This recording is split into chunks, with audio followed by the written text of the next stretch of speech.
देखई हा टूटल राखी देखई हा टूटल राखी देखई हा। बाबूजी से हाँ जी बाबूजी से कही हो कि भारत माता खाती रहे बेटा शान बतई हो। यही से कहतनी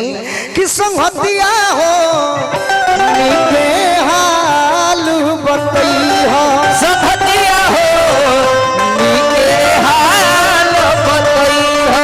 संहतिया हो बतई हो संहतिया हो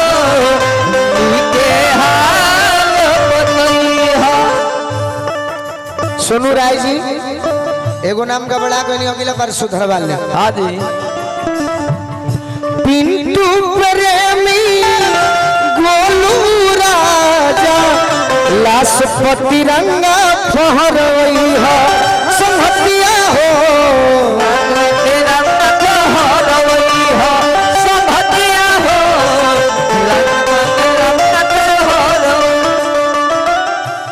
पिंटू प्रेमी गोलू राजा लाशपति रंगा फहरई हो। आ गौवा जवार यदि कुछो पूछी है तो हाँ ई गौवा जवार यदि कुछो पूछी है तो अरे जय हिंद के नारा लगवई हो संहतिया हो नीके हाल बतई हो संहतिया हो नीके हाल बतई हो संहतिया हो नीके हाल बतई हो संहतिया हो नीके हाल बतई हो संहतिया हो नीके हाल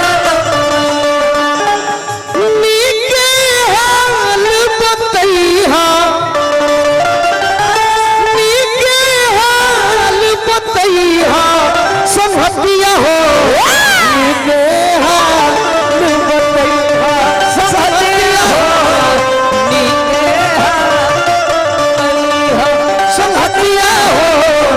नीके हाल बतई हो संहतिया हो नीके हाल बतई हो संहतिया हो नीके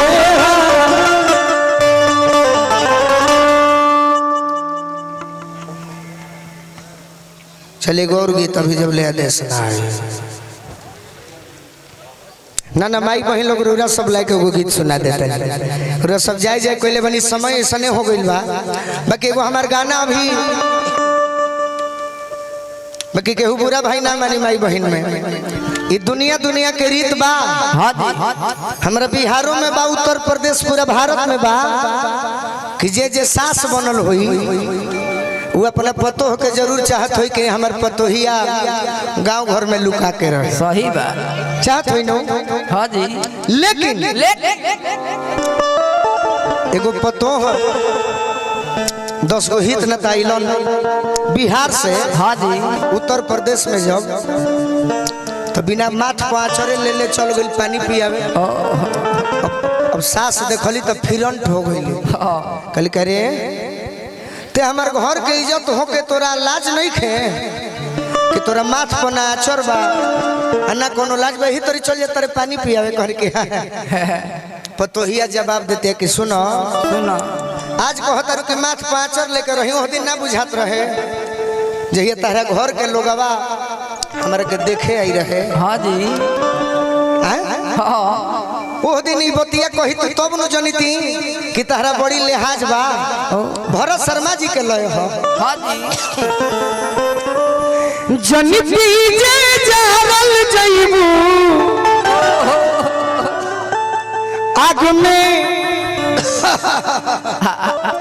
दहेज के पाप नहीं करती है बेटी ससुरा में भेज के। हाँ जी पतोहिया कहतरी कि सुनो सुनो वो दिन तारा ना बुझात रहे आज तारा बड़ी लाज लगता हमारा पो ए गोपाल बाबा कि हम केहू के पानी पिया नहीं खे गई माथ पाँचर ले ले। सुनो सुनो अगर हमार बात खराब लग जाई हाँ जी तब तू कहियो कि हम शिक्षित नहीं थे। जवाब देती है ध्यान से सुनो माई बहन ये दुनिया के रीत बा सब केहू देखले बा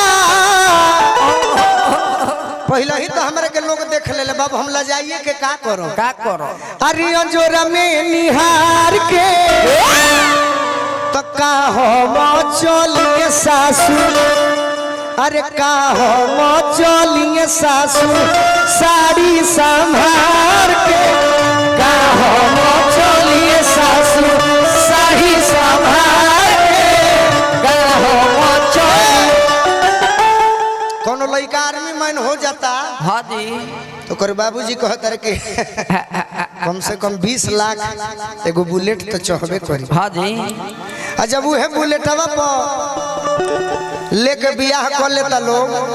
अपना मलिकाइन से कह दलो कि सुनो सुनो थोड़ा चाय बनाओ तो घरी ठीक जवाब दे तारी सा हमार बहिनिया हाँ जी कौन जवाब कब अरे रोटी भात पकाई बनाही ना जोग बरतना रोटी भात पकाई नहीं ना जोग बरतना ये सुना ले हाँ जी